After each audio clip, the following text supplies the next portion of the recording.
Yeah, Mike was in the grassy knoll. I told him, shoot that Irish cocksucker. He's going to rob us. Like, no, there's none of that. You're going to get certain details that weren't available before for national security reasons or for whatever. But if they had made some sort of a declaration that Kennedy was a problem that needed to be removed, that would be like as close to a smoking gun as you would get.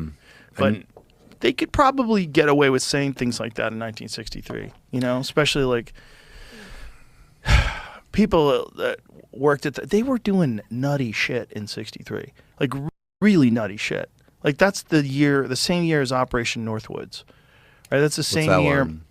Operation Northwoods was this crazy idea that was drummed up. It was a false flag idea that was drummed up and literally signed by the Joint Chiefs of Staff. Like they gave this a green light. And then vetoed by Kennedy. And what they were going to do is they're going to have a bunch of false flag attacks. Like they were going to blow up a jetliner, and they were going to blame it on Cuba, and they were going to arm Cuban friendlies and bomb Guantanamo Bay. They were going to literally kill American citizens. And the idea was do this false flag, blame it on Cuba, then we have to go to war with Cuba. And Kennedy was like, what the fuck are you doing? No. And then there was the other one, which was the Bay of Pigs. So they informed Kennedy about the Bay of Pigs. Apparently, they informed him about it like late in the process, and he denied them air support. So the whole plan of invading Cuba, the Bay of Pigs, was dependent upon air support. They didn't get air support because Kennedy said no to it. So all these people died that didn't have to die. Yeah. All these American soldiers died that didn't have to die. And my friend Evan Hafer from Black Rifle Coffee, he had a very good point. He said, like, if you wanted to look at someone who had a bone to pick, who was like a hardened killer, like those guys who got stranded at that beach, those would be the kind of guys that would want to kill Kennedy. Like, there's probably a lot of people that wanted to kill Kennedy. There's probably the mob wanted to kill him because the mob got him in. The whole thing that happened with Illinois, like him winning Illinois. Right, yeah, I heard about that. Very shaky stuff, right? Very shaky election. So the mob got him in, and then his brother starts going after the mob. Yeah. They're like, hey, fuckface. Like, what kind of deal is this? And then he's trying to get rid of the CIA. He wants to get rid of all these, like he gives that speech about privacy, about having these private groups and having secrecy and secret societies. Have you ever seen that speech about secret societies? That Kennedy made? Yeah. No. It's really creepy. He's talking about how secret societies are repugnant, and that he's essentially calling out the shadow government. He's calling out all these people that are involved in these organizations, literally from like Yale, like the Skull and Bones that they're all in.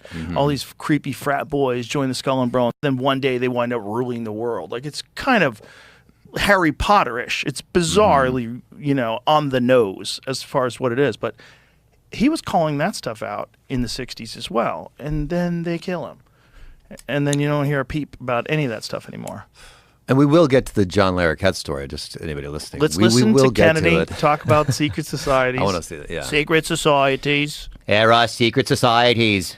It's a very creepy speech when you think about the fact that they killed him like less than a year later, I believe. What about the back and the left? This is what I heard. I don't know any information.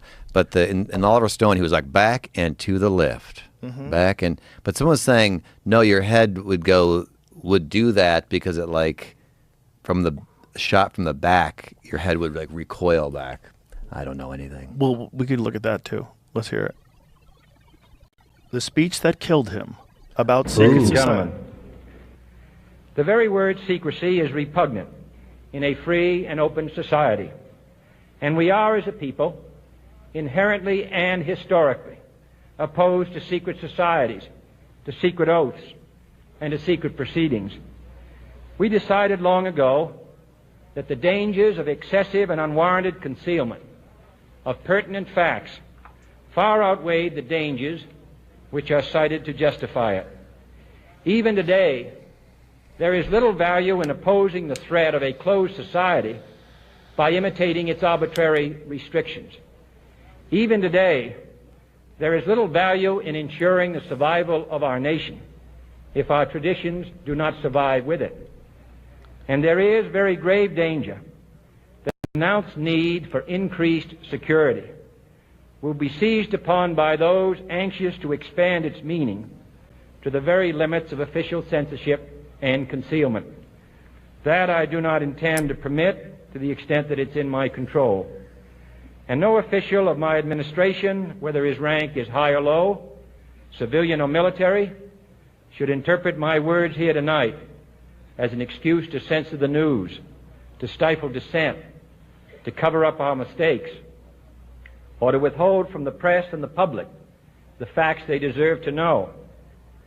For we are opposed around the world by a monolithic and ruthless conspiracy that relies primarily on covert means for expanding its sphere of influence, on infiltration instead of invasion, on subversion instead of elections, on intimidation instead of free choice, on guerrillas by night instead of armies by day.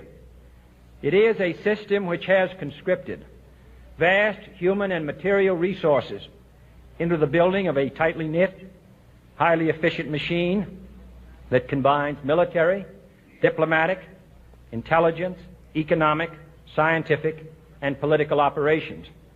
Its preparations are concealed, not published. Its mistakes are buried, not headlined. Its dissenters are silenced, not praised. No expenditure is questioned, no rumor is printed, no secret is revealed. No president should fear public scrutiny of his program, for from that scrutiny comes understanding, and from that understanding comes support or opposition, and both are necessary. Why did we become so retarded? Like, listen to how genius he's saying is, and how eloquently he's describing the problem. People don't talk like that anymore. No, we don't talk like that anymore. And if we did talk like that, people would be like, what did he just say? Yeah, I didn't understand a word. I understood half of those words. Listen up, savages. If you're serious about getting strong and building a badass gym, you need to check out True Grit Fitness. These guys don't mess around. They offer the full package, custom design, build, and installation. Whether you're setting up a home gym or upgrading a full-blown facility, they've got you covered. Here's the deal. Full service gym solutions. They'll design it, build it, and install it. You just lift. Heavy-duty equipment, barbells, racks, and plates that can take a beating. Gym-grade durability, built with premium steel that can handle the heaviest savages. Are trusted by Beast, official supplier for NBC's The Titan Games. That's legit. Stop settling for average gear, or click the link in the description and build a gym that's as strong as you are with True Grit Fitness, because your body deserves the best.